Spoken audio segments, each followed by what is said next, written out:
Welcome. You are listening or possibly watching the Comic Book Bears podcast. I'm Steve Morey, and Bill Zanowitz isn't here right now, and neither is Caleb Alexander McKenzie. But Bill will be joining us a little bit later. Caleb, unfortunately, had to be called away last minute, but we are happy to be graced with the presence of Corissa Grant. I scared them all away. Yes, must have been. I have that effect on people. But she is here to talk to us about the Worthy Chaos series Redemption.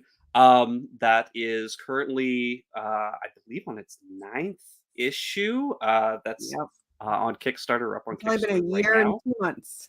Whoops. Yeah, I mean, it's pretty awesome. You've been just kind of like putting this out like monthly or like every other month, every 6 weeks or so. Yeah, just pretty awesome. So. But yeah, let's talk about this first. If you'd like to introduce yourself to our listeners and let us know what got you into comics and especially what got you into writing this. Yeah. So Corissa Grant, for anyone that didn't hear that. I started as a role player because I got obsessed with the game Resident Evil 2. So when I learned about role play after I watched the movie Stay Alive and I was looking up the true facts of Elizabeth Bathory, I had come upon MySpace, believe it or not, and they were the actors' pictures. And I was like, I know you're not the actors, so why are you using their pictures? Like, oh, we're role playing. I was like, how is that legal? You could just use anybody's picture. And they're like, just pick a character and be that person. And I was like looking around my room and I had this huge cutout of Leon. I was like, I'm going to be Claire. So I role played for Claire Redfield for 15 years. Wow. Yeah. And during that time, I had created this story in my head, mostly just based at the very beginning on the angelic weapon that the story is based around and the angelic father and all that stuff. And then it kind of grew. And I hadn't started writing it until now. I wrote with people for like 5 years. And for anyone that doesn't, I have to explain, it's not the tabletop, not that cool. Or not that nerdy. I don't know. It depends which way you're looking at it. But I never did the tabletop. These are the kind that you write what you're doing and you write back and forth. And I'm a dyslexic, so it started as one-liners for 2 years, and it was and then it was para for 2 years, and then I started to grow, and now I can do like 6,000 words per sitting. So I got a little better. But so I wrote with all these amazing writers, and they all loved the story idea and they all wanted the role. And for some reason I was like, no, I'm going to wait. I'm waiting. And for 11 years I held on to this freaking role. And then the day after I met my co-writer, I asked if she would take the role. And she's like, I don't take roles, but yeah, I want to take it. I was like, well, I don't give roles. So it worked out. And so for 3.5 years, we wrote this story and we passed the 1 million word mark. I think right now, for my last calculations, it was 1,001,030 words or 1,000, something like that. But who's counting, really? But who's counting? It winds up being about 13 novels, which winds up being about 108 issues so far. 45 of it is this series here. So it's a little bit longer series. It's split into 5 books, but they kind of all, go together. So because we were role players, we did not write this story intentionally for a comic book. So I just jumped into this like a moron, being like, how hard can it be? It's the hardest thing I've ever done. That's all. Nothing big. But I think we were around. We had just finished the 45 issue, so we had just gotten a series 1 done. Like, there's an ending, and there's a series 2. But if I wanted to end it at series 1, it's a great ending, and you can finish it. So I was like, oh, we should probably do something with this because it's such a great story, and I love it. And truth be told, I always get made fun of for this. I am not a very good writer, but I am an amazing storyteller. So like it wasn't good. It's not good for novelization. And because I always get asked, why don't you just release them as books? I was like, that would have been cheaper. But one, I already had it written, so it doesn't change for me. But if I do the comic book, I get to see my characters like come to life. but mostly it's because of the way I write. Now, I did try once to write like you're supposed to, the whole show don't tell thing, and it hurt my brain. It was like I got like 2 paragraphs. It's like, this isn't fun anymore. Screw this. But it wasn't intentional, but the way that I write, it just fit so perfect as a comic script. Like it's just everything. I don't even have to change it. I just move things around and put them in order and everything. So it worked out really, really well. And it was kind of like it was meant to be, and I just had no freaking clue. But what makes our story unique, because it was through role play. Now I write the story and I write everything Serafina, but when you're reading it, my co-writer writes everything Draven. So like all of the the speech, the thoughts, that's all of my co-writer. So you have these 2 unique personalities, and it's super easy to tell who writes each, because Serafina, the angel descendant, she talks nonstop and really thinks, and that would be me. And then you got Draven, who barely talks and he thinks nonstop, and that would be my co-writer. So you can easily tell which one we wrote. That's cool. But yeah, so we kind of got a little carried away. We're still writing to this day. She gave me a chapter today, and I can't write back because she's like 4 chapters behind. I have to wait.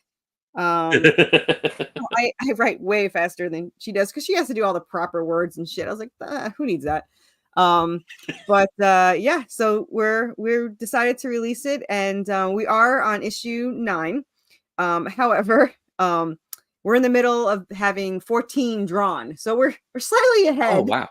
So my artist is super, super fast. And I just got made fun of today. I get made fun of all the time, but specifically I got made fun of because someone was like, why don't you slow down so you like can save some money? And I was like, well, funny story.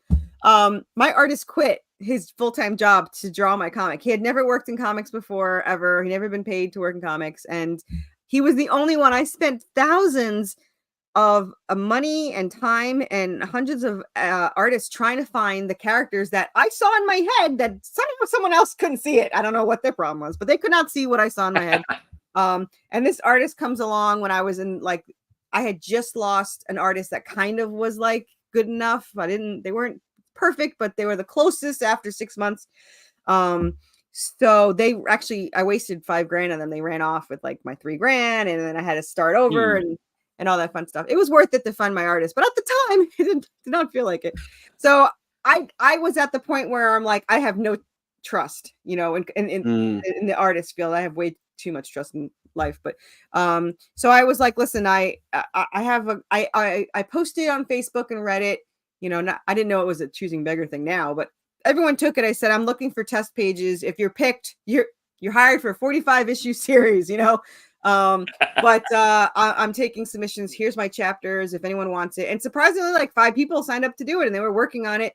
And my artist comes around and he's like, can I submit a page? And I was like, I did not like his style at all, because he was a portrait artist. So like, it was very realistic. And I was kind of like, that's not what I want for my comic book.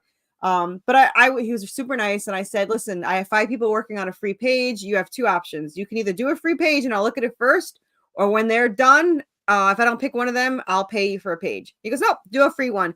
In 24 effing hours, he had 5 panels, penciled, inked, colored, and lettered. And they looked exactly the characters in my head. And I was like, well, fuck, you're hired. So I paid everyone else to go away, and he's been, chained to his basement since drawing these. But he just doesn't, and he's gotten so much better. I mean, if you look at issue 1 and 2 compared to 9 or 14, the art is just so enhanced. I mean, he went to school after this, and in the middle of it, and it's just awesome how much he's grown to what he was. So we he loves the story. He's not just Jonas DaCosta. He's not just a paid artist. He's part of the team, and he loves the story. Maybe not as much as I do. But he did go away for a month when we first started too. And my husband says, don't bother him when he's on vacation. And I was like, I'm not going to bother him. But so I didn't.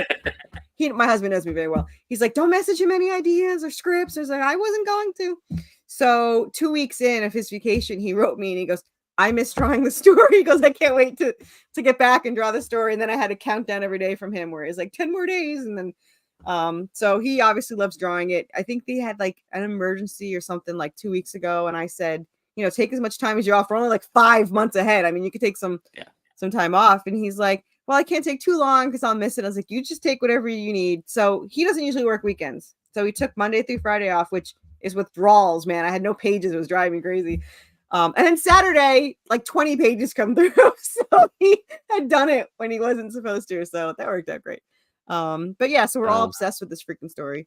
And it just feels like it was meant to be written. So, I mean, my credit card is not as happy as I am, but I mean, Well, I mean, that's awesome. Like, we hear that a lot sometimes with, writers who are looking for an artist or, looking for somebody who can actually draw or realize in some way, the vision that they have in their head. And a lot of times, like, there's sometimes compromise, like, well, this isn't exactly what I saw in my head, but like the way that the artist draws it is very cool and dynamic, and it made me think of that's what it was for the first one. But like, being able to find an artist who not only is really loving the story, but also is able to sort of bring out the images that you have in your head and put it on the page. And it is kind of cool hearing that he's like, his style has evolved. And I think maybe in this kind of situation, because he's able to work on the same story with you, like he's able to take this journey with you. And is it JC Literal? Jessica Literal? That's my co-writer. Yeah, is the co-writer. That like, the three of you can like go on this, journey together, building this, this book. And like the fact that you guys are so far ahead, like that is what, like, when it comes to Kickstarters, you can see all sorts of, people who different are stages. working different stages. Like there are some people who are like, hey, I need to get this money together so I can get an artist, or I need to get this money together so I can pay the artist but for the one issue that you're able to put. We don't do smart here at Chaos. We're just it's definitely the fact that you're so far ahead. You're on 9 now. You've got 14, like basically up to 14 ready. I mean, that's actually really, like, how does that, I have a feeling like the reaction from your fan base is very positive on that, because it gives them something to know is coming down the pipeline. Like they're not just saying like, oh, well, we'll have like this 1 or maybe 2 issues funded, and then like maybe a couple of years will go by and maybe issue 3. It's like, no, okay, so I'm gonna, I'm supporting this issue now to get it published, and then I know that like 6 weeks to 8 weeks later, we'll have the other one that's like ready, that's out for the Kickstarter, that we can go ahead and do the same thing too. Yeah, so and or I should say, I ship out within generally 24 hours of it ending. Like I literally ended on a Thursday night because I have Fridays off. So like that I could start shipping Fridays and Saturdays. And like I'm always ahead. So this is issue like 10. I have 10 here. So I already have 10 printed. I just sent 11 and 12 to the printer yesterday. And we're already gonna order the hardcover in about 2 weeks for the next one. So yeah, everyone's like, why do you have to do it so soon? I was like, I just want to hold them. I just want to like have them in hand. So, I mean, it is the coolest thing when you finally have something that's like, I've been working on it for such a long time, and now I can hold it. I can open it up, smell the paper. It's so funny because I have different stages of thought processes. Like sometimes I'm like, anyone can write a comic. It's, and print it. It's not a big deal. And then the next day I'm like, I can't believe people are paying money for my comic. That's so cool. But it never felt as real as when I got my hardcover. Cause like, it's just this permanent thing that you can't just roll up and throw away. And I think this is 222 pages. It's issues 1 through 7. And I love the hardcover, and I love all of them because it's, but just having the hardcover, I was like, I got a trade. And then I get made fun of a lot. But they're like, how do you already have a trade? It's been like 7 months. I was like, 7 issues, 7 months. I got a trade. So there you go. Well, speaking of, for the first volume, what's how would you describe the story for somebody who's just coming into it? They, maybe they just saw like the cover for issue 1, or they're like, hey, I want to get that hardcover to see like the whole first arc. Like how would you describe the story to them, for somebody just coming in? it's very, so people like to relate it to something. So I always say it's Buffy the Vampire Slayer meets Supernatural in the town of Silent Hill in the world of Resident Evil. And the first book is 7 issues, and it's very much Silent Hill. They're in a town that's merging with hell, and all these creatures are coming up. You've got Anubis, you've got hellhounds and ghosts and vampires, and everything are coming up. So each book they're connected, but they're like different environments. So like 1 through 7 is like the Silent Hill. Book 2 is they're trapped in a haunted asylum with zombie mental patients, giant salamanders like the Lickers in Resident Evil, and ghosts. So it's I Lickers were the bane of my existence, so I had to put them in my freaking story.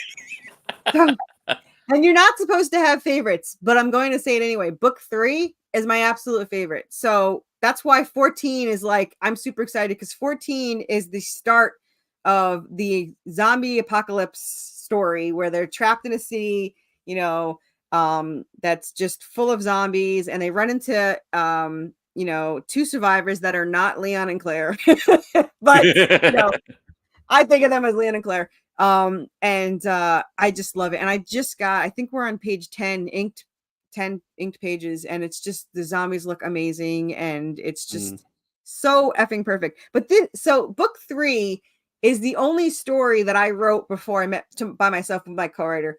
I redid the entire thing, but in my head, that was the only story that I had. And then we got carried away and did like 12 more. But that was the only book I had, and it's 10 issues long, and I absolutely love it. So like the fact that I can't show people pages is like heartbreaking. Like I was like, you have to see these zombies, and like my closest fans, I can show them and not have them say it's spoilers, and but I loved it. I love it so much. But so it's pretty much, you have angel descendant Seraphina and demon descendant Draven, and they're soulmates, and they've lived through each life.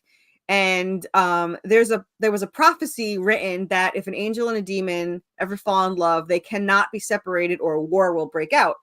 But something happened, and their fathers got involved, and they're trying to break this prophecy up.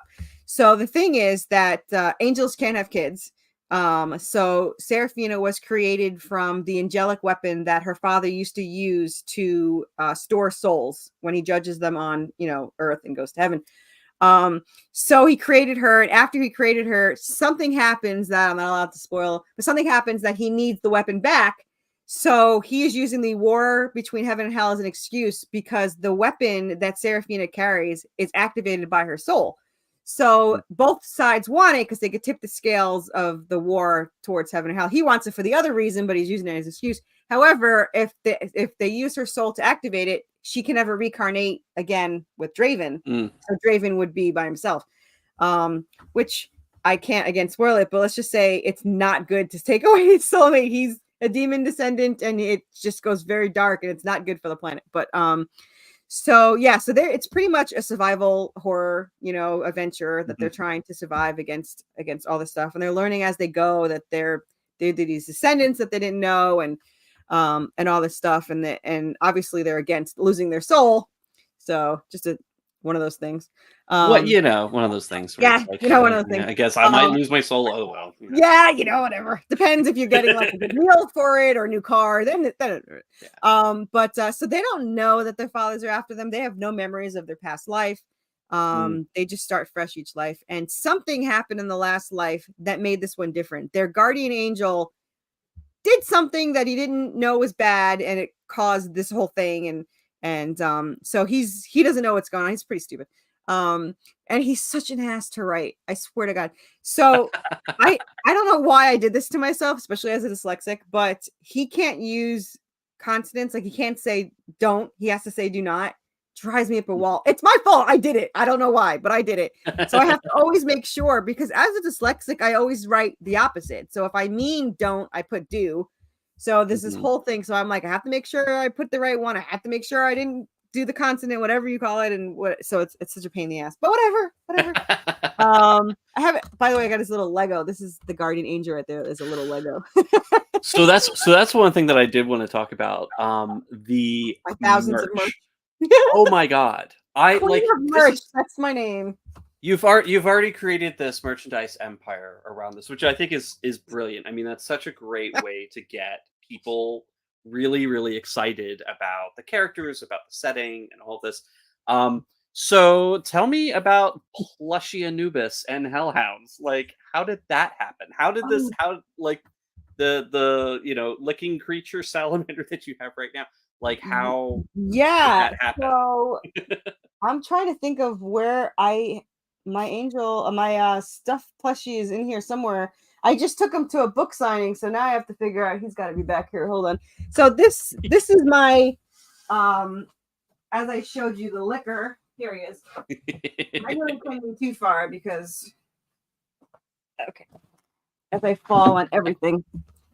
All the merch that people see is like 40% of what I own. That just shows you how much merch I had. So all of my plushies are handmade except for the Anubis plushie. So Wow. he's awesome. He's absolutely phenomenal. Yeah.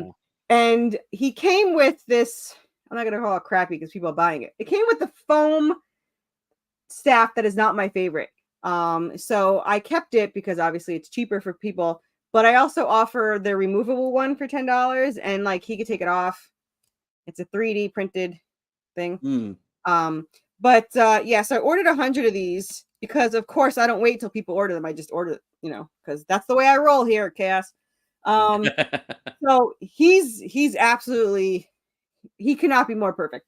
So the handmade ones, this is my salamander, my giant salamander who is started in issue 8. So he's an 8 and 9, and they are just as obnoxious as the liquors I remember. This is my hellhound. He's got a broken horn like he does in the story. This is the one that Anubis plays fetch with, who I absolutely love. And it's so funny because I'm going to tell you. So he doesn't have a name in the story, but in the spinoff when I wrote it, she named him. So his name is Croc, which is because hellhounds are poisonous to angels. But he liked her, so he was like licking her, or whatever. So she's like, I'm going to name you Croc because it's short for crocolite, which is a gorgeous red gem that if you handle it too much is poisonous. So he's like, so his name is Croc, but everyone probably thinks it's because like crocodiles and stuff. But in this story, nobody knows his name because Anubis doesn't talk. So I'll slip in there somehow. She'll say something sarcastic to him. This is my plushy zombie mental patient. And the straitjacket works because of course it has to work, because my plushie queen was like, do you want a working straitjacket? I was like, what a stupid question. Of course I want a working straitjacket. Which makes me, since you can take it off, like I'm tempted to make him like a Hawaiian shirt or something for the next one. We'll see. But yeah, so you can get your any number you want for the patient number. I have mine as my birthday. Most people do their birthday, but if you know somebody that's crazy, you can just put their birthday on the back and it can be like your little people have been calling voodoo dolls. They're not voodoo dolls, but if you want to.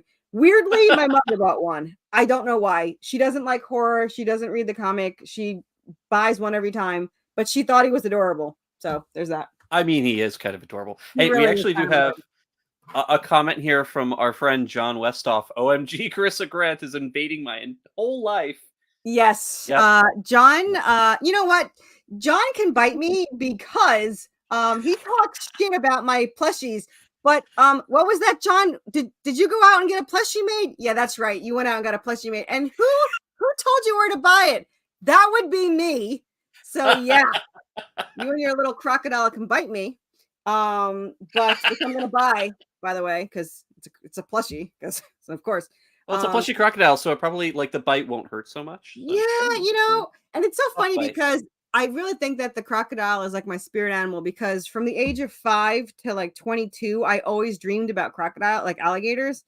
And then the only reason why I played Resident Evil was because the alligator comes out of the sewer to bite Leon in the commercial. So like I literally went out to buy PlayStation and rent the game because of this damn alligator.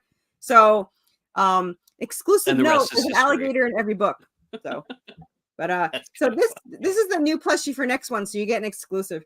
The next one starts April 29th, and it is our vampire, well, I guess it's chameleon vampire bat. So like it's a chameleon, but he's got like the wings and stuff, he's got the fangs, So it's a vampire bat that can change the color of wherever they are, which I think is cool. And he's got a wire in his tail. And his name is Chatty for chameleon and for Batty. And he also talks nonstop. So he becomes a regular too, which is really, really annoying. And another thing I shouldn't have done because now he has to be drawn in every single thing. But I think he's adorable. So my artist probably does not like him as much as I do. But yeah. Well, how did you get the idea of, okay, let's get some of these characters, or some of these creatures, and let's make some stuffed animals that we can, that people can buy, or the minifigs too, like that you'd shown just recently. So those minifigs are kind of neat too. So I get hold that thought. It looks like we have been joined. Woohoo! By a wild Bill Zanowitz. Hello, hi Carissa. My apologies for being late. It was the other half's birthday, so we had a. Then you shouldn't stay long unless they went to bed. I made the mistake on my husband's birthday. Now my husband celebrates 2 birthdays. One where he was adopted because they put the wrong date on the application, and his actual birthday. And for both of those, I had back-to-back work and interviews, so I had guilt trips for about a month or 2. So, but man. So yeah, that was not good. I felt really, really bad. But that's the life of a comic creator, right? No, but yeah, we were talking about the much merch that I have. So I actually got made fun of a lot more when I first started because they're like, you're new. Why do you have merch? You're not supposed to have merch. And I was like, well, I wanted it. And now it's tax deductible. Generally, there's only like one made, like one for me, one for my co-writer, and then one to sell. So these are more exclusive. There's only 3 salamanders made and all that. And only one's for sale. But yeah, the more merch I find, the more I buy. And I'm mad because I was at the AtlantaCon, whatever it's called, FanX, whatever it was, the last Expo, I think. It used to be Fandemic, and now they switched it because I had a bad name, I guess. Anyway, it's like a month ago. And I found somebody that makes rugs, and I was like, I need you to make me rugs. And they never wrote me back. Like, I'm so mad they have not written me back. But now, because I discovered this merch I did not have, I'm on the rampage to find somebody that does rugs. I don't know why she wouldn't write me back. I wrote to her on Instagram and an email, and her rugs looked so nice, super thick, and we worked on a quote and blah, blah, blah. But now I have to have a rug because of this freaking woman that has not written me back. Whatever. But I also have, so I can't apparently sell this on Kickstarter because it's a replica. I don't know why it's stupid, but I have, so this is our soul dagger. It's what can steal the soul and you can't get it back and all that stuff. And it has Nokian symbols for the angels. However, you can't have these on Kickstarters, which I did not find out until after I had it made. It's just 3D printed. But for anyone that wants to know the Easter egg in the story, because every issue has an Easter egg. So this handle is from Krull, and only the older people will get that. But it's still fun. That's what the handle is from. Yeah. Well, Krull's also. I had Liam Neeson, so if you have not seen Krull, it still holds up today. I don't care what anyone says. It has young, hot Liam Neeson, surprisingly hot Liam Neeson. That was like one of those things, like, oh, maybe you're gay. Because he has a really hot leather vest with the and I was like very ruggedly he was very good looking. Yeah. I mean, there's certain parts of that movie that just I could still hear those creep things in the beginning that kill, and it sounds like the bug screaming. I still hear that in my head. Yeah. But one thing about the movie, there is no wasted time. It is it is completely well fabricated. They don't waste any time in with exposition. It's just a really tight film. Nobody needs to be explained. Just watch it. And the good part is, I don't know who owned Atari, but it was actually a really good Atari game. This was not an ET. This was not ET dying on a flower. This was a really good Atari. Yeah. Or the grass, the Coleco where the Smurfs die in the grass. But yeah. It is. I had that Atari game. Oh man, it was the worst. Like you would get like the 3 pieces of the phone, and you would still die. You would fall in a hole. It made no sense. You would fall in a Like, hole and you couldn't get out. And you were why like, am I oh. in a pit? And how do I make him fly with his net? It was so freaking annoying. That was supposedly voted the worst game or the most confusing game of all time. Oh, yeah. And there's like apparently there's a big pile somewhere that someone like they all threw it there and like burned them or something. They found the pile or landfill something? where they The put them landfill, in. yeah. There's the a documentary landfill, out yeah. there. Yeah, I heard that. So, but there's 2 games that I remember. Yar's Revenge, which I was obsessed with. I don't know why. It was like a mosquito. I don't even know the point. I just love the game. It was a bug-shaped spaceship. Yeah. I'm like, well, I don't even know what's going on, but I have to play it. It's like crack. So, but yeah, the Crawl. I mean, you had the heart attack where you have to turn the timetable for the spider. You have to do something. I don't remember what it was. Oh, you have to get the fireball from the chick in the middle. Then you have to get out before the spider timer runs out and it comes after you. There's nightmare fuel for you. And then you have to ride the horse, but you have to get back to the castle before it disappears at sunset. Otherwise, you have to go back to the freaking spider and do it all over again. And for some reason, this was enough in my life. And I don't know how people survive now with all the crap they got. But that was all I needed. Freaking 2-bit game. But yeah, it was awesome. It was an awesome game. So yeah, now I got to go watch Krull this weekend. Thanks a lot. We got to do that. That's one of the things that we do here is we reference something or something comes up and then now it's like, okay, that's all. Oh, I'm full of nostalgia. You mentioned someone like because of the stupid Crow remake. Of course, I had to go watch the real Crow. Which by the way, I met James O'Barr for anyone that and I had his trade paperback. And what cracks me up the most is I waited 30 years for his autograph. And he said the exact same thing to me as he said to another podcaster, but he said it first, so I know it wasn't a lie. But I said, I've been waiting 30 years for your autograph. And he said, I'm so glad I didn't die on you. And I was like, me too. But then he said, I told him I waited 30 years. And he said he glad I didn't die on me. I was like, me too. So yeah.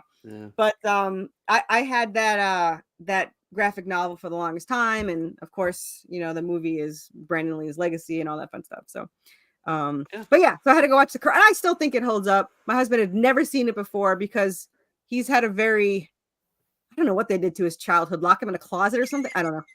He had not watched like Roger Rabbit. I had to have him watch Roger Rabbit. He didn't watch Ghostbusters. We had to watch it on the 30th in the movie theater. Like, what is with this guy? Like, he's already 8 years younger than me. So we have like nothing. I can't do any references with this jerk that I married. And then he doesn't watch movies. Corissa, I can completely understand. My other half is 2 years older than me, but his upbringing was like just a few straws short of Pepperidge Farm remembers. Up in Pepperidge Farm, and he I love that reference. Well, Family Guy, I remember everything. And let me tell you, like the Little Rascals, for me to be with somebody where the Little Rascals is completely foreign, it's tough. It's heartbreaking, man. I do all the lines from The Simpsons. I do lines from the best 80s movies, and he doesn't get it. He doesn't get it. Whatever.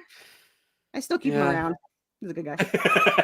That's good, gotta have him around. When you're not busy writing, not busy, putting together comics. I see him for like 4 seconds. There is somebody else who lives here I can hang out with. Okay. Yeah, I hear him stomping around sometimes. So I always make fun of him because he's like 5'6" and he wears like a size 12. So I always call him the Hobbit, which of course he didn't get for the longest time. So I was like, you have like a Hobbit. He's like, what? Now he loves the look. He likes everything okay. Here's the secret to getting my husband to like a movie. You cannot show him the trailer. You cannot. He will not like it. That looks stupid. I don't want to watch that. But if you make him watch it, he loves it.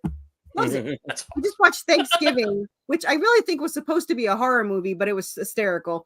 So we thought it was. It had like Justin Long in it, and he's starting to become like a new Scream Queen because he's been in so many interesting horror movies recently, like Tusk. He was in Tusk. He was in. I haven't seen it yet, but I had Barbarian. a post that said it's kind of funny. So I had 2 posts like back to back. And they weirdly and scarily had similar answers. And it was, what movie would you recommend if you were in Mystery Science Theater 3000 and your worst enemy could not turn it off? Like, what movie would you make them watch that they cannot turn off? But then I also put, what is your guilty pleasure? And similarly, scarily, some of them matched. but Tusk was one Yeah. of them. What was the other one? There was a couple of creepy ones that they need therapy, but there was another one that was like Tusk. Oh, Skim Mink. I don't know what the freak it was Oh, called. Skinamarink. That one, yeah. Those two are ones that I now have to look up. But I've been busy with really bad shark horror movies. So I watched Ghost Shark, Cocaine Shark, which by the way, there's no cocaine in there, and Puppet Shark. No, Doll Shark. Doll Shark. Which I had to watch because it was a plushy shark that comes to life and kills you. How could you not watch that? I mean, it does sound Oscar worthy. Yeah, it was definitely. Yeah, there was this one scene. You have to watch it for this one scene. It's free on Tubi, as I say, Tubi. So there's this part where they apparently wanted this black lab, which if you know a black lab, they have not a mean bone in their body, growling at the shark. But because you could have played like, how to say it, play with the toy. You could get them to kind of growl, like keep away. No, they didn't bother with that. So instead they had growling sounds and they just kind of zoomed in and out, but the dog was like smiling and like happy and like, really, really weird. And then I'm guessing by my, intelligence up here that the dog was eaten by the shark because there was like little droplets of ketchup that was left behind. So I'm going to assume that he ate the dog. But to have this zoom camera hear this dog growling, but you can tell that the dog's like panting and happy and like wagging its tail. That alone is worth watching. And then for anyone that wants the bad horror movies, Valasa Pasture. Yes. That one I'm assuming is supposed to be stupid because on the screen it says VXF fire burning car or whatever. So I'm assuming it was supposed to be funny, but he wore a T-Rex outfit and it was just a really weird movie. I loved it. I could totally watch it. It's a pastor who turns into a velociraptor, sort of. Yeah, that's available on Prime, Amazon Prime, apparently. Free. Yeah. I also watched Llamageddon. That was the other one I watched, which, by the way, I could not get through it. I love the cartoon in the beginning, so no one else get tricked. Just watch the cartoon. And then I had to skip to this part where the llama has laser eyes. So like it just looks at the car and blows up the car, and it was like the worst flame over, and the girl's screaming, but all it is a flame on the screen. And then there was another one where the llama like knocked the heart out of the guy, and then beats the girl up by punching her with the hooves, and breaks her neck. Yeah. So I could not get through it though. The people were just awful. They were the worst actors ever on the planet. Like awful. But yeah, so we watched. You hope that they were in on the joke. I think that's the thing when you watch terrible horror movies, you always kind of hope, because you know that like somebody thought that this. There's always one actor that's like, this is my big break. This is me putting in my dues. I'm like, there's somebody's gonna watch this and say like, oh, he'll be perfect for the next like Timothy Chalamet movie. Like I'll, whatever, I'll be in the back. But no, I mean, a lot of them you really do really hope that they're kind of in on the joke, that they kind of get like this is not. Well, so like with Doll Shark, my favorite part of Doll Shark, besides obviously this happy-go-lucky dog that was growling, happy dog. There's this one scene where, and you could have taken any shot ever. So the whole thing is the father sends the shark doll to his son, right? Which he put this shark tooth of a shark he killed in the plushie, which haunted the plushie. That's what the whole thing is. So he's on a ship or shoreline or whatever, and he's looking at a picture of his son and saying, I wonder if he got the toy, while the toy is in the picture with him. So then you find out that it's a still from the next scene of him holding the toy. So not only could they not take a regular scene shot of this kid, but they had to get the next one in black and white, and he's holding the shark as he's like, I hope he got the shark toy. I wonder if he got the shark toy. So that was the weirdest thing I think that I'd ever seen. Like I'm just like, really? Oh yeah. Oh, well, this has been a ton of fun. So Bill, one of the things that we were talking about with the book, is that right now it's on issue 9 in the Kickstarter, and what we'll do is we're going to place we're going to put up the Kickstarter link here, during the live stream, and then Also, later on, we'll be sharing that link. So anybody who wants to come check it out, like they could go check it out and support it. I did want to see, just want to make sure I have the date right. That issue number 9 is going to. It's live until the 28th, I believe. 28th, yeah. And again, like you mentioned earlier, like all the previous issues, you can everything's through through the Kickstarter. Yeah. Yep. We have tons of catch-up tiers. You could buy the PDFs. You can buy PDFs in the background. You could buy just issue 1 if you want. You can buy issue 1 PDF for $5. And links are great, but I always tell people that you could just search Worthy Chaos. We are the only thing that pops up. There's like 9 of them, but we're the only thing that pops up. Actually, there's 10 now, I think. 10 or 11. I don't know. There's something in there. But so we're always on there. Our pre-launch is already set up for the next one already. So we're always on there, either pre-launch or live, because I have no other life to go to. And that's just Kickstarter galore. So nothing else in my life. I think I have a husband, like you said, upstairs stomping around, but Kickstarter is mostly it. So. Well, and that is again one of the things that I do have to say I'm really really excited about and really impressed with is the fact that you are so far ahead already that like each Kickstarter is like, okay, well this is just to to get this issue out. By the way, we're already at like 5 issues up. Yeah. So that like, okay, you get this issue in a couple months, you'll be getting the next issue in a couple months. You're gonna get your issues, which is pretty cool, and also already getting the collections together. Having the hardcover for the first 7 issues, and then already planning the second collection for volume 2, like I think that's pretty awesome. And of course, the toys, the plushies, the minifigs. I have a lot of creators, John, but I have like 9 creators that have copied me to get plushies. They don't listen to any of my advice whatsoever, but they will copy whatever I do. So I figure. What is it? Imitation is the strongest form of flattery, except for when John does it, he's just copying. I do have a ton of plushies, and I get made fun of all the time. So if you ever hear they're making fun of an indie, it's probably me. And I will tell people, do not do what I do. Like, it is the stupidest way to do a Kickstarter. You are gonna go broke. And I always say that if like in couple of years or something, if it's not as popular and we're doing a podcast and there's a different background, like a library, I probably lost my house buying these comics. For now, you can see it's still my house. So far it's going good. But it is not a cheap thing. It's not a cheap thing to do.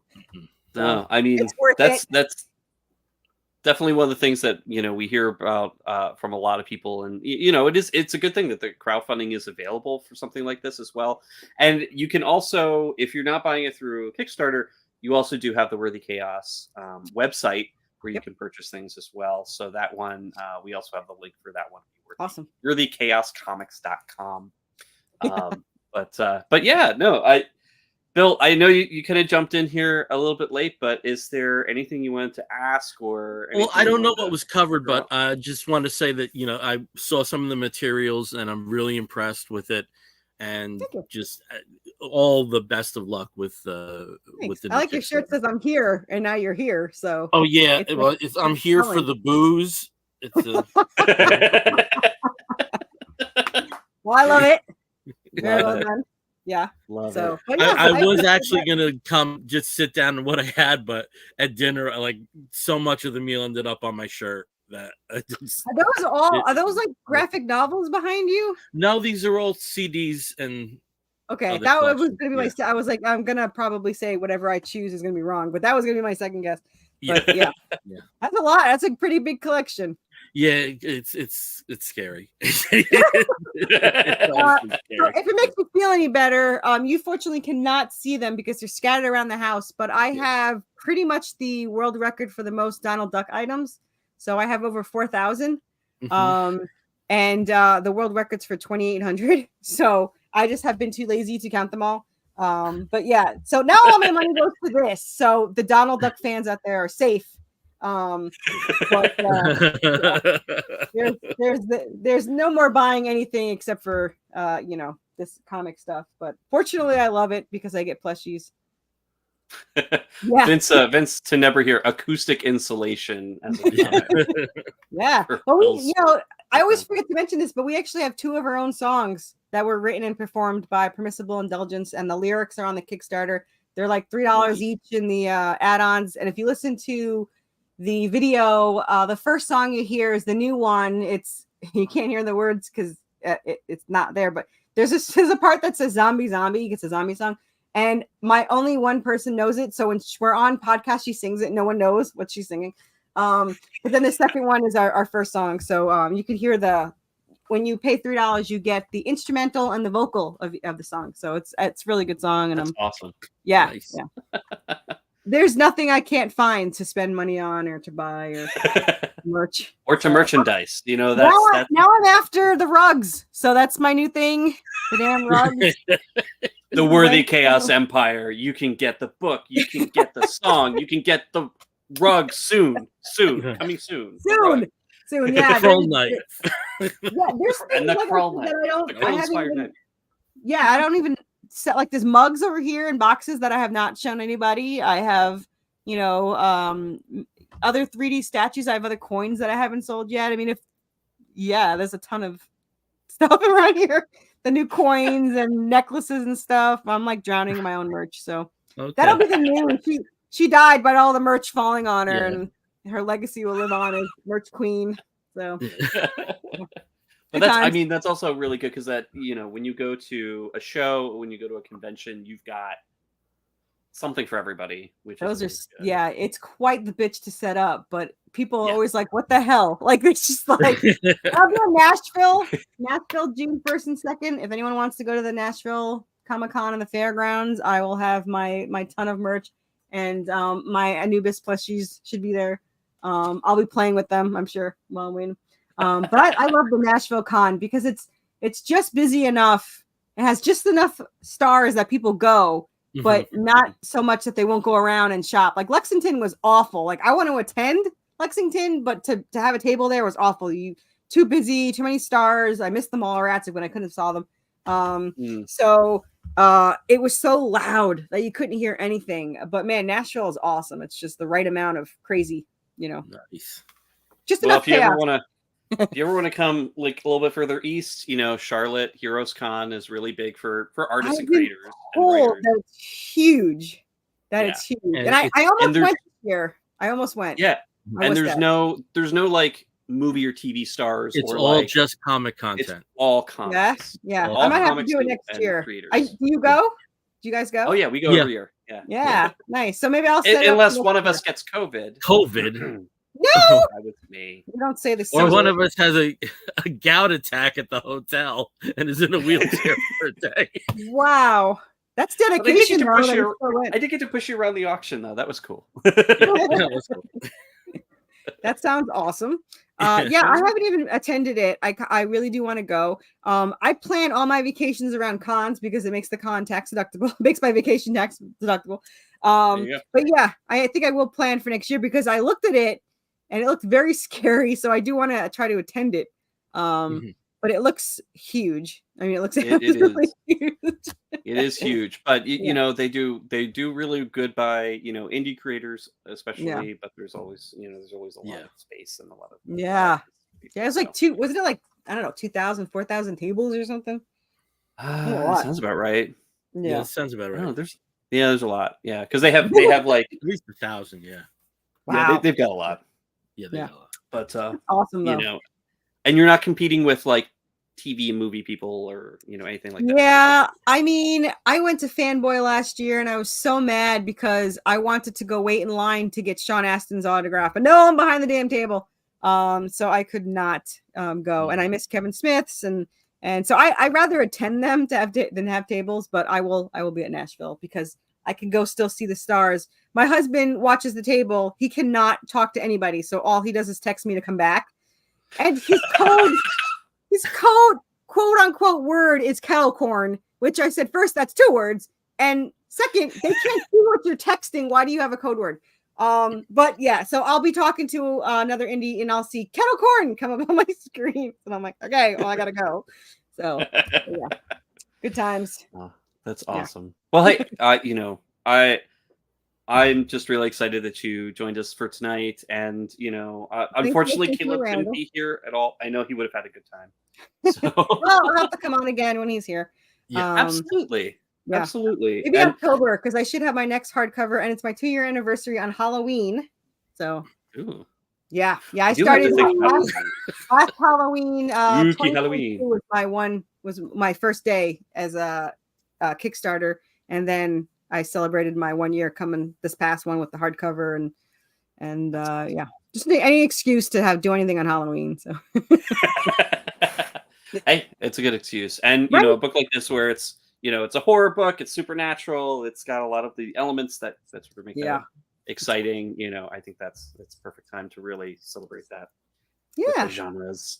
But cool. Yeah. Well, thank you so much. Thank you so much for joining us. and thanks for really having me happy. on. You guys are awesome. Yeah. Tell the trader that left to that he was missed. we will. I look forward to Absolutely. meeting him. Yeah. I know And what I'm gonna he's scared. I what scared I'm him off. I get it. what I'm happens. doing now, I am sharing the links to both the Kickstarter as well as to the main website. So for anybody who is watching through YouTube, Facebook, or Twitch right now, or later on, if you're not watching live, the link is available right there, below the video. So Well, thank you again, and thanks for yeah. the ramble about my story. It's always appreciated. It's awesome, and thank you for indulging us and going off about horror movies and crawl. Man, I will come on just for horror That's movies exactly. one day. I trust me, it happens all the time. Podcasters like, you want to do a Resident Evil only episode? I was like, yes. So and Nightmare on Elm Street, I watched for the first time when I was 7, so that is my favorite movie, Dream Warriors. So I just got Robert Englund's autograph after standing in line for 4 hours. I was a tiny bit less of a fan halfway between the 4 hours, but I got it back at the end. So it's all good. You go in as a big fan, and then 3 hours later, you're like, "Why am I in this line? I don't really like the guy that much." And then you're standing there with him, and you're like, "I love you." Well, the thing that is, I love the guy, but he talks. We timed it. It was between 5 to 10 minutes per person. So there was only 50 people in front of me. I did not think it would be a 4-hour line. There was 200 people in Norman Reedus's line, and we were done in 90 minutes. But he did take my hardcover, and he signed his the page with his Easter egg. His sweater is in one of the issues, and then he hugged it because you didn't really write this. I was like, I did, but so he has a copy. But anyway, yes, I appreciate you guys having me on, and I'll let you have your show back. All right, and you do whatever you do as an awesome show. So okay. So much. Bye, thanks. You have a wonderful night, and thanks Thank again you so for much. Have a great night. Thanks. Bye. Take care. Bye. Oh, that's awesome. I'm so glad she was able to join us. Did it go well? Yeah. Oh, yeah. No, Yeah. it's so much fun. See I was talking, but I couldn't hear you where I was. So I did see the start of it. I'm sorry for bailing on you for a second week. Oh. But now I got 2 Eve Harringtons. Yeah. So, 2 Eve Harringtons? Because I know Caleb took the reins last time. Oh. And he's not on the show tonight, but for a very interesting reason. I don't know how much we can disclose, but it's pretty cool, I thought. It's very cool. It's very work related. 6 hours of driving, that poor guy. That is the worst. And it's you're in a big state. I'm gonna fill in this, and you got to drive 3 hours to get to where you're going. In an emergency situation, 3 hours down, 3 hours back. Oof, man. So he's probably still on the road right now. So. Yeah. Oh boy. Oh well. So how was the birthday dinner for? Dinner was fine, but we got so much food. We probably gonna have 3 meals out of it. And like I said, way too much of it ended up on my shirt. But no, he had a good time. Because the dinner was what he really wanted. He wanted to have a nice dinner. I didn't get him too many gifts, but I did. I'll send you. He loves the STP stickers from the 70s and 80s. STP oil. Yeah. and I found like 2 actual ones from the 80s, and I got him a shirt that's a rep, that's a, you know, which is the 70s design of the STP oil. So he's a car head, just for people who don't know. So so That's cool. That is pretty fun. I think he you had know, a good birthday. It's hard to tell, but it's, you know, it could be like whenever I take Jason out for his birthday, no matter what we plan, it almost always ends up being at Red Robin. Like no matter what, it's yeah, like steakhouse, awesome. Let's go here. Oh, the wait's too long, or you know, yeah. our reservation doesn't work. Hey, Red Robin's not too far Hey, away. Let's get your you know, birthday burger. we tend to go away for my birthday most years. And that was actually our first trip after the pandemic in 2021 was a trip away. And there was one time we were up in, like, they're not long trips. It's like all, you know, we'll go to Albany or, you know, Berkshires or, you know, stuff like that. Mhm. And we had, this was like somewhat in the Albany area. And we had a Cracker Barrel that was right by the hotel, and we ended up being there 3 times. You know, because it was like it was walk. You know, it seriously was like it was the hotel, like literally next to it was the Cracker Barrel. We ended up being in the Cracker Barrel 3 times. You must have You know, consumed so much ranch. wow, you know, it's for what it is, it works. You know, Yeah, yeah. and those I mean, creepy stores that are inside, and you know. you ended up with like 15 of the little golf peg games, and you don't remember buying them. Like, yeah, that Yeah, always no, I fucking didn't do happens that, to me. but I did get something. Um, I got 2 stupid things. I can't remember what they were. And I also remember, like, on that same trip on the way up, we hit a Denny's, you know, just for like road trip lunch. And this was when they had a Voltron premium, where like it was a drink. What do you call them? Like the tumblers, and yeah, you could put the Voltron thing on your head. Um, it was pretty funny. I have that somewhere. I don't remember that. Hey, Vince Tenebra here. Bill, I may have a couple from the 70s, couple of the Yeah. STP. There's another car guy there, Mr. Vince. Yep, there you Yeah. go. Yeah. That's awesome. You know, That's cool. it's He's always got 'em good. from the Happy 70s. birthday. Happy Those are birthday, a lot Mr. harder Rocker. to find than the 80s ones. But, Yeah. so so what do you say? Like we each do a book and wrap up? Yeah, yeah. And if you have any geek gets or anything, because I actually do have a Yeah. geek get that I did want to I have mention, Geek just Gets. because I have a Wolf of the it Week. is I have everything. awesome. Just because I'm late doesn't mean I'm Not at all. unprepared. Yeah. Well, if that's the case, did you want to go first because you do have a Marvel book that you wanted to talk Sure. So for my book, I wanted to talk about, now this came out, I think, in December, issue 1, about? Mhm. Spider-Gwen Smash, Woohoo. which I believe is a 5-issue miniseries. 5 would make sense because of development in the storyline in the first issue. So I think 5 would make sense. It's really hard to Mhm. figure this stuff out because, you know, nowadays with solicits, even though things that are intended as miniseries, they don't want shops to buy like that. So, Mhm. you know, sometimes like you'll have to like really dig deep to find it's like 1 of 6 or whatever. Yeah. And that and that seems to be both the big 2 doing that. But anyway, so this came out, I believe, in December. So I think there's 2 more issues after this. I've got to pick them up because I have every Spider-Gwen appearance, and this is very important that this time around it's Spider-Gwen, it's not Ghost Spider, because nobody's calling the Mhm. character Ghost Spider anyway. So that was nice to see. So this is Spider-Gwen Smash. So where is Gwen Stacy been? She's been through a lot of multiversal stuff, and this was Mhm. really nice that they set this mini series just right back square into Earth 65. And we start off the series where she's playing a gig with with the band, you know, which is great to see the Mary Janes back. They haven't had a gig in a while.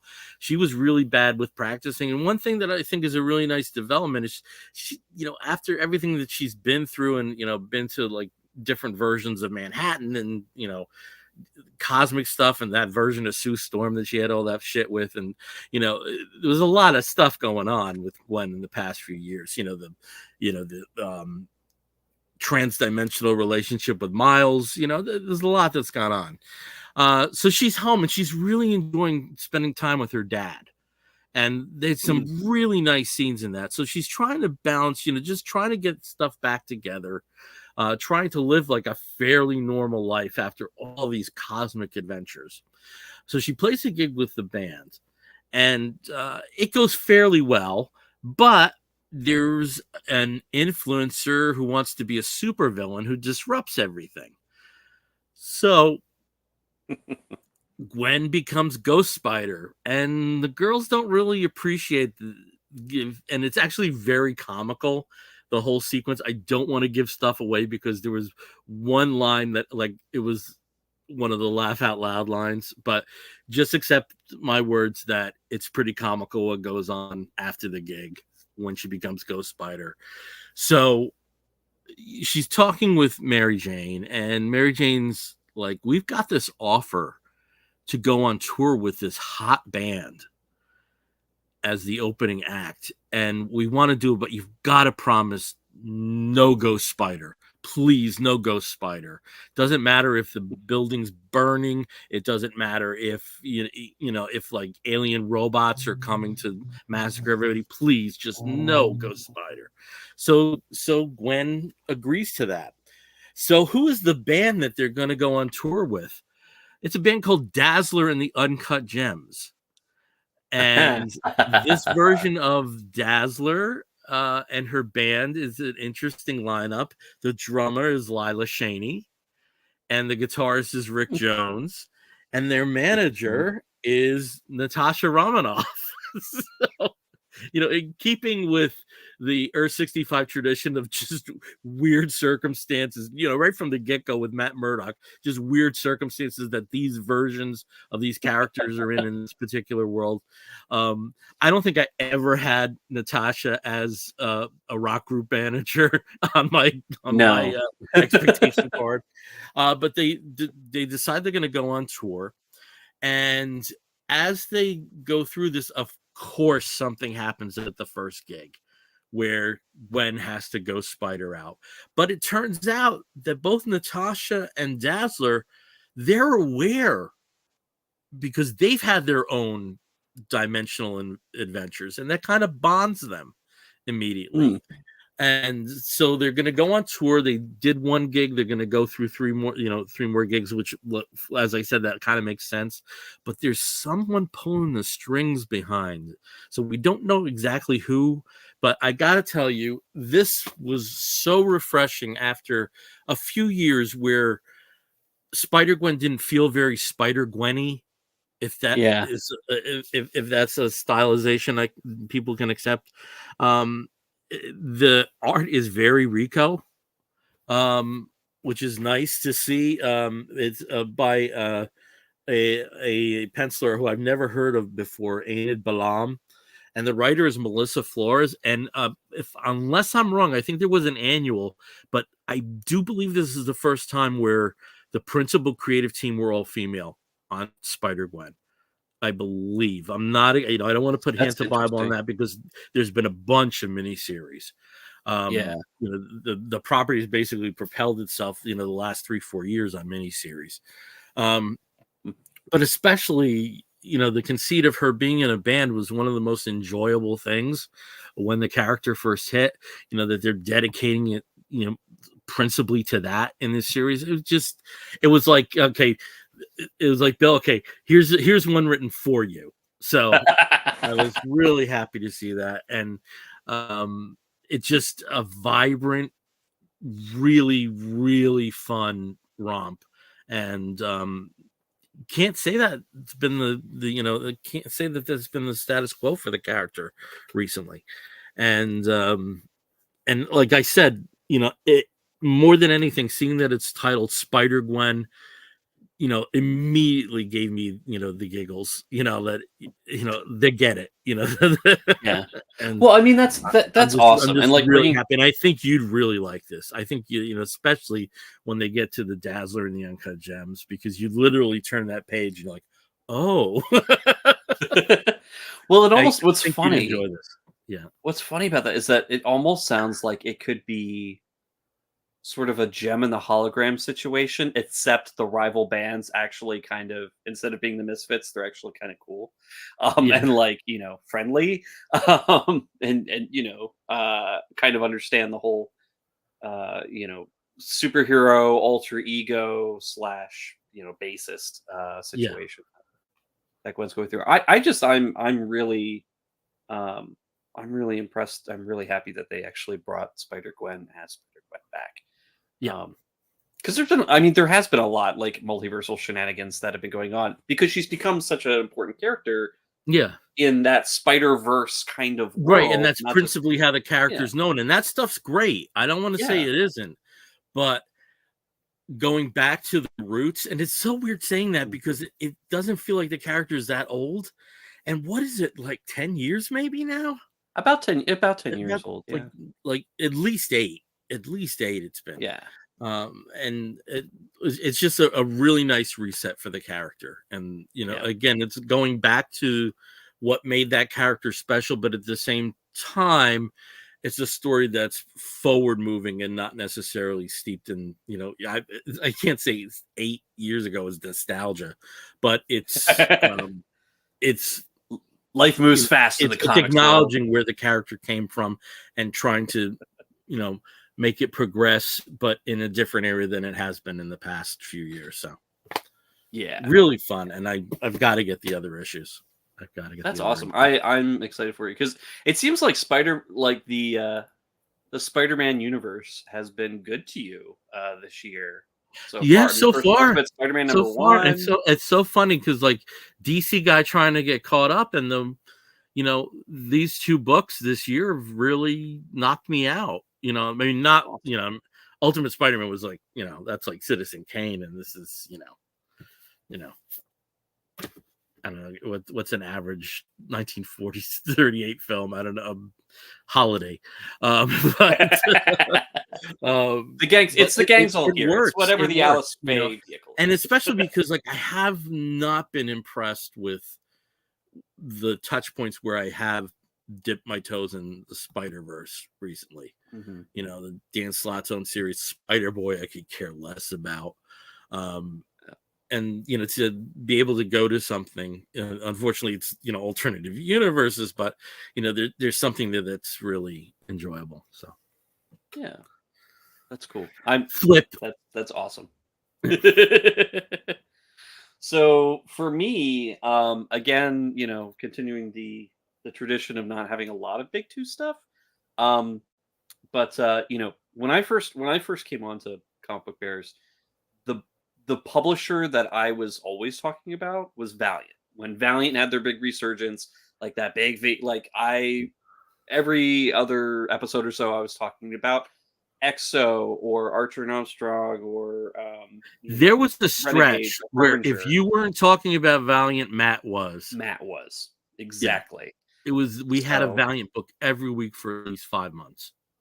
oh yeah. At least 5 months. But I haven't really talked too much about Valiant, and I'm not going to talk about Valiant today. But what I am talking about is again something that I've talked. I've talked about this company a lot over the past couple of years since they've come on the scene, and that is AWA artists. I forget what the name was. It was like Artists with Attitudes or Yeah. artists. So, is there But a connection to Valiant? Is this where we're leading? no, but just Then why like did you this talk about interesting. Valiant? Oh, you're Well, just talking about because AWA, like might be your Valiant right now.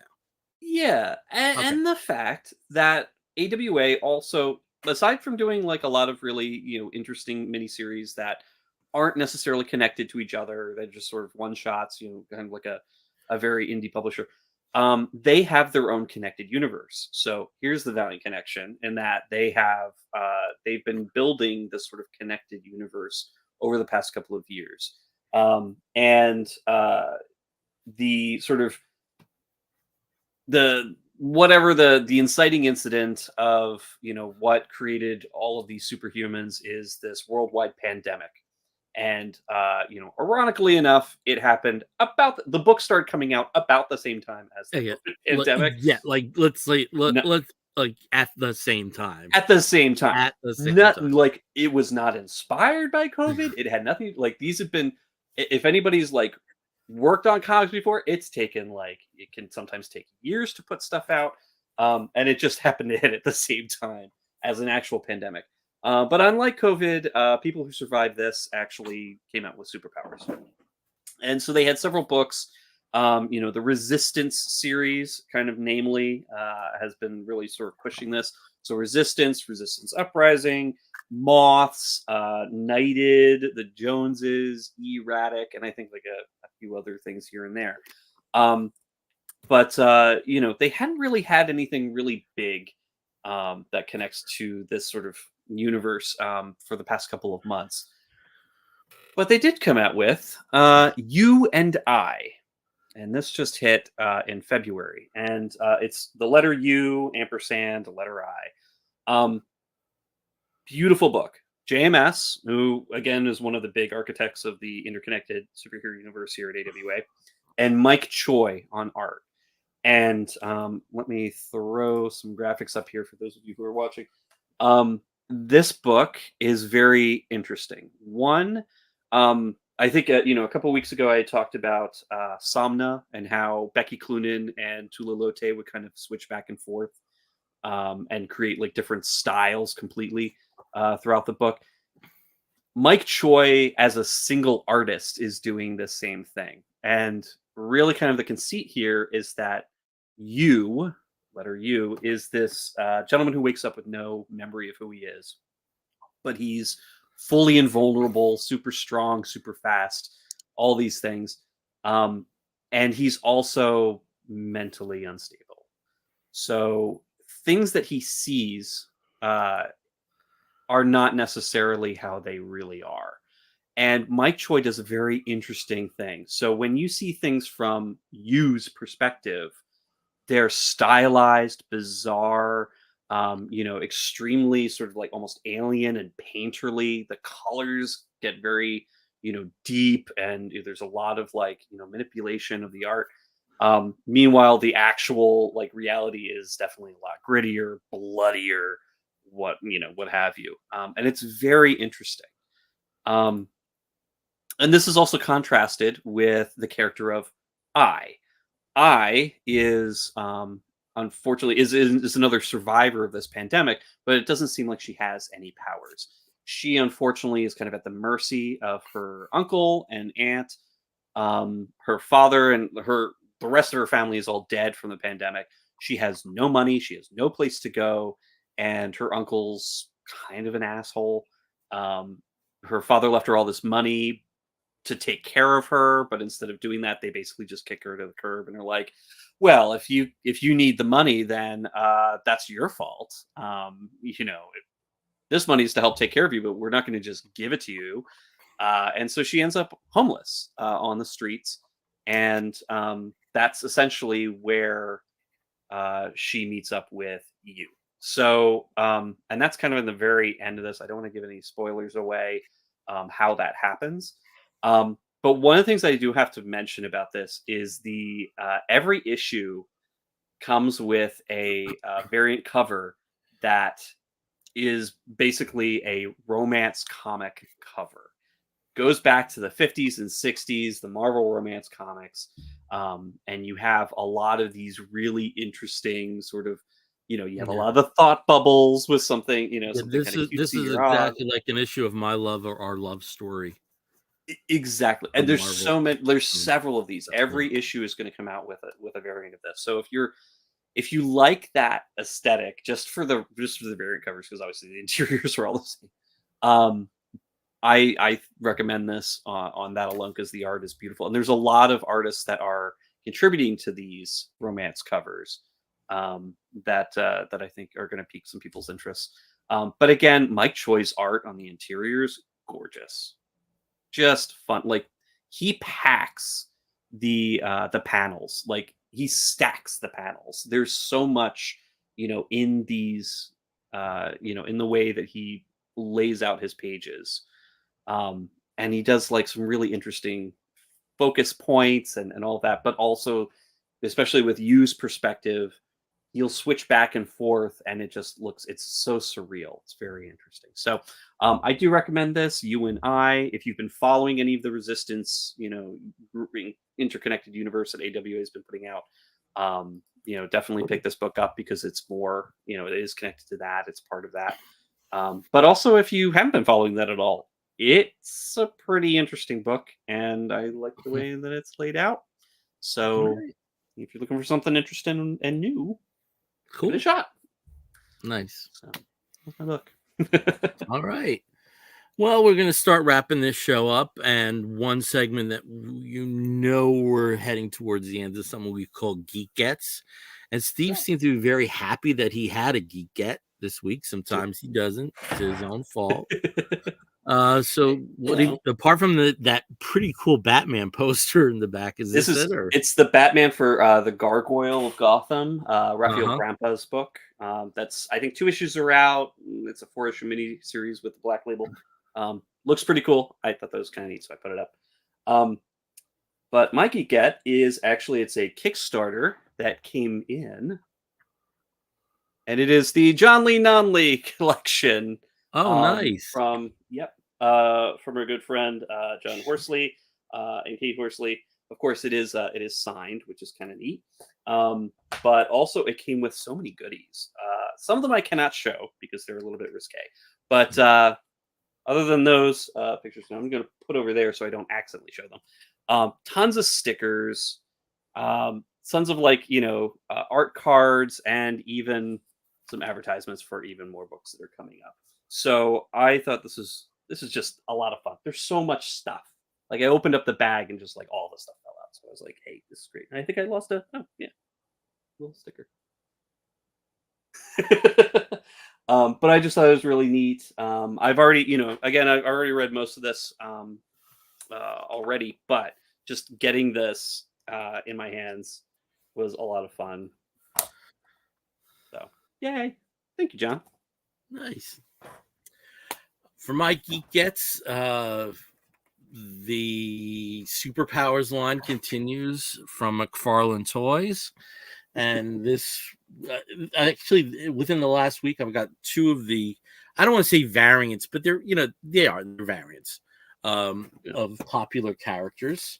The first one that came in is the Justice Lord's version of Superman. That was cool. It's a very nice. I saw that. So yeah, the very nice sculpt. And then yesterday, we like the royal we, like plural, I received the Superpowers version of Batman of Zur-En-Arrh. So there we go. Some retro Kenner goodness. This line is wonderful. I mean, the sculpts are wonderful. It's very frustrating though because the Walmart exclusives have been really hard to find. They are addressing it. One is Black Manta, and another is Reverse Flash. They basically never came up on Walmart.com, and not every area of the country got these figures. So the Black Manta, it's not uncommon to see it going for like $9,500 on eBay. Oh, wow. It looks like in Wave 8 that they are going to have a Black Manta variant that's much more easy to obtain. So that's good. But it's the only complaint with that. They're doing really, really interesting stuff, really interesting releases. So as somebody who, when I got back into comics, that was when the Superpowers line was going. Nice.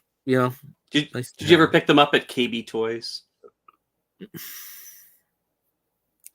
Maybe. I don't think there's a lot of stuff in the 90s I picked up at KB Toys.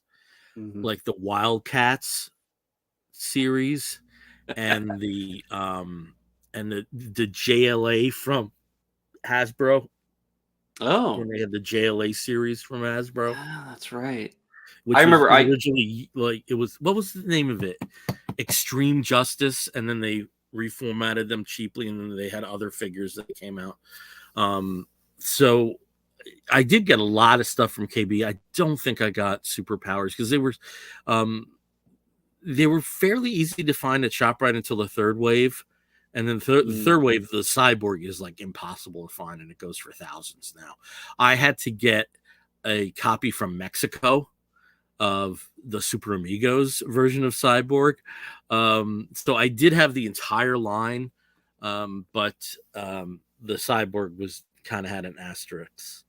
They were very hard to find. Shazam was very hard to find. Mr. Miracle was hard to find from that third wave back then.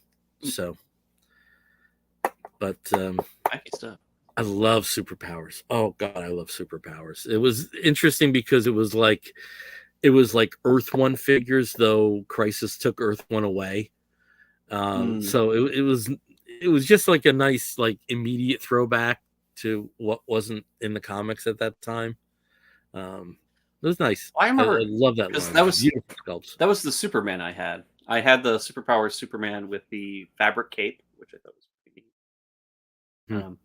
That immediately, of course, got lost because I wasn't collecting them. I was actually like taking them out to play with them. Oh God! I mean, as a kid, the things that what we did to toys. Oh my God!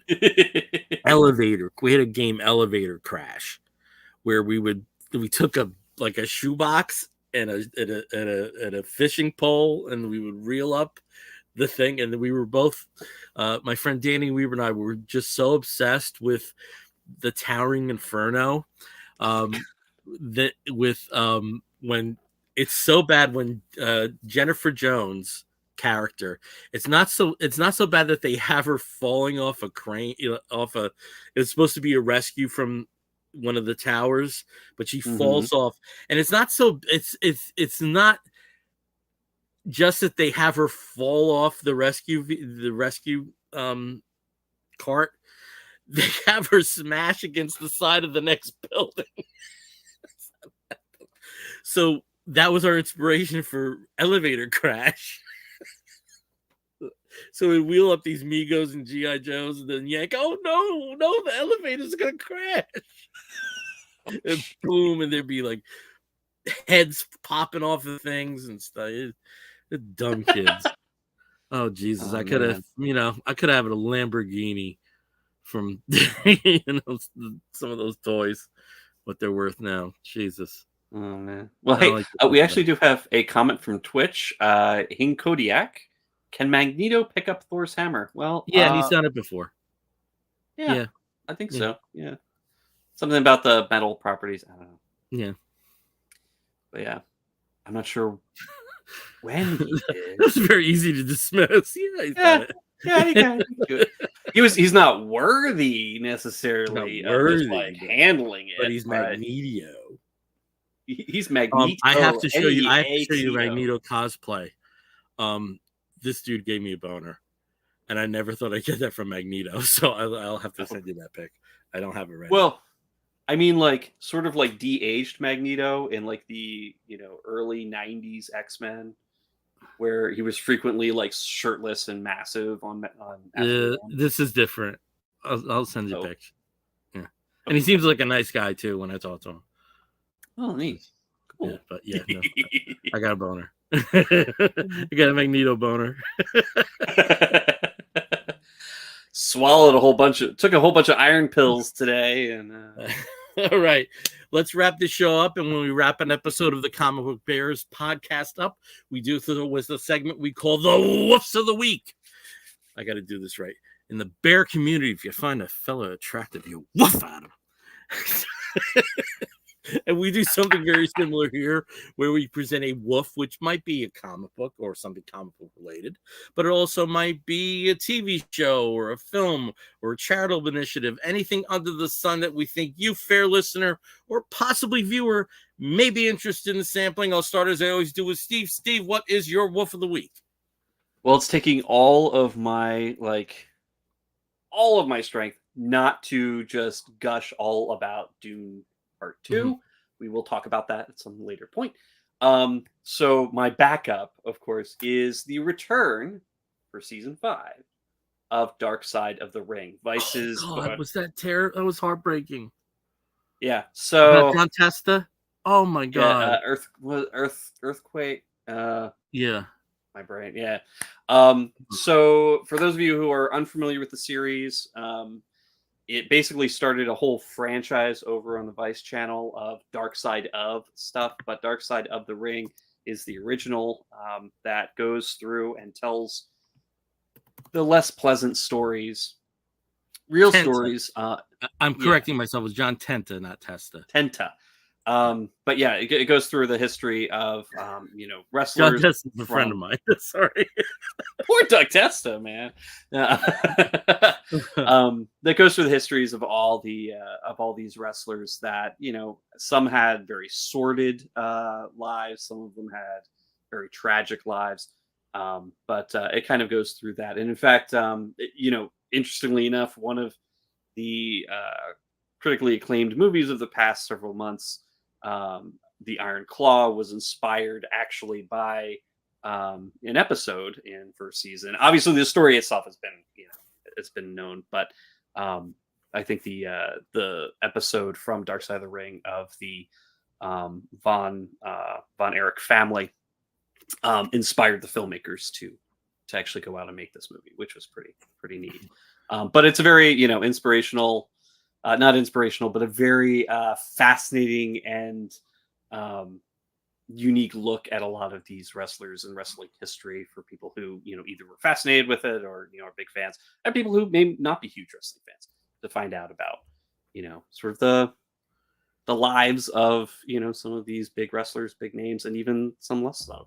But yeah, so it's back. It's on Vice channel, which I know is kind of hard to get in some markets, but I believe it does air afterwards on Hulu. And I think one of the other streaming services may be Paramount or Peacock. And I will say with this particular episode with John Tenta, I mean, so many of these stories have been, and so many of these wrestlers' downfalls have been tied up with substance abuse and domestic violence and things along those lines. And this just didn't factor into this guy's life at all. And it was refreshing to see a story, not refreshing because it's a very sad story, but it was I thought valuable to see somebody that wasn't part of their equation and wasn't part of their wrestling narrative. Yeah. But so if you like being depressed by true, very dark stories of wrestling, but watching this, they have the formula down now, I think. Yes, and I think this was just, in terms of the structure, like probably the best episode they created, apart from some of the episodes based around the events. That I just thought this was really, really well done. I actually, there's been some great, like the Von Erich episode is one of my favorites, just because it's just like one punch to the chest after another with that, tragic story all around. But also the two-parter about Chris Benoit, that was hard. That was hard to watch, but also very and some of the episodes about the the territories that fell apart too. I think those have been pretty interesting. What is it? Is it third or fourth season? This is, I believe, the fifth season. This is the fifth. Oh my God! Wow. Yeah. So, and if you're a fan of this, then you can go back and check out Dark Side of Football, which was only lasted one season. Dark Side of the 90s, Dark Side of the 2000s, and Dark Side of Comedy, which just finished its second season. Yeah, and there's also some other, like I would say, Sex Before the Internet is definitely a Sex Before Internet, Tales from the Territories to go with that. These are complimentary series as well. Yeah. So, but check them out. Okay. My Wolf of the Week goes to a YouTube video series. You see, there's a lot of music back here, but one act you've probably never heard me talk about much is Led Zeppelin. I've always had a lot of affection for Led Zeppelin, but they're not in the Beatles Who, Manic Street Preachers, Elvis Costello jam, quintet. They're not. These are the biggies over here. This rack. They're not over here. Led Zeppelin's over there, and the standard L's. But There's a gentleman. The name of the YouTube channel is Led Zeppelin Stories. And let me just get this gentleman's name. I had this up and I foolishly let it down. Jose Calvo Monturoyal. He's from Costa Rica. He's somebody that was born in the 80s, so he never had any firsthand knowledge of Led Zeppelin growing up, but became a massive fan. And sometimes, those are the people that tell the best stories, because they're the most obsessive, because there's, they can't say I saw them when. And he gets into the weeds. He hasn't done every album yet. He's done the fourth album, Runes. He's done Houses of the Holy. He's done Presence. He's done In Through the Outdoor. He's done a lot of the premier concerts that Led Zeppelin were involved with. And he goes into the weeds, and it's crafted in a way that you don't mind, that like somebody super fanning out, because he's entertaining enough. Just like there's an episode of the New Yardbirds, which is the band that basically was Led Zeppelin, but once Jimmy Page satisfied the Yardbirds' existing concert commitments, it became Led Zeppelin. And he goes into the history of the Zeppelin company in that. I mean, he pulls everything together, and it's really well done. And he also posts a few videos of him playing guitar, and he's a damn good guitarist, and he's easy on the eyes too, for us bear folks. So I really enjoyed this channel, Led Zeppelin Stories, and by JCM, or Jose Calvo Montioro. I'll just give you some of the tangents he goes on. His first new Led Zeppelin was the BBC album, which came out around the same time as Spice World by the Spice Girls. And this is a 10-year-old kid at this point, and he starts talking about his love for Spice World, and it's legitimate, and he makes points I never thought about, and I just love his love of music. Let me put it that way. I love his love of music, and these are really well done, hold your attention videos, and I can't wait for him to span everything, from the first album through the third album, which haven't been touched yet, and just absolutely loving this series. Loving it. That's awesome. Yeah, that's really cool. Listening to or watching somebody who really absolutely loves the subject, you can just kind of pick up that excitement, and it gets infectious and just makes you want to enjoy more of what they're what the stories that they're telling, and where they're going with it, and really want to follow them down that rabbit hole. Yeah. So that's really awesome. It's cool. And sometimes it's the personalization that really drags you in, about how hard he tried to get tickets for the reunion show, like being in Costa Rica, trying to get a show, show for the ticket, which became the Mothership album and DVD for the one show that Led Zeppelin did as a reunion. At that time, it's just a really well done series, really well done. Yeah. That's my Woof of the week. All right, well, thank you for joining us, Steve. For our next show, do we have more guests? I know we've been guest heavy lately. I think our next show, we do not have anybody lined up at this point. Maybe I'll have to check out. We've had so many people. We've had so many people on who want to come on, which is really great. We had to tell people we couldn't host them. We can't. We've already got it booked.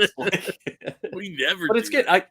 I love being able to to come and have them come on and highlight their work and talk about what they do, and it's always really fun to really kind of feature feature independent artists. I wasn't present at the beginning, and thank you for shepherding it, and thank you, Caleb, for shepherding the show last week. Do you want to take over the wrap up? No. Okay.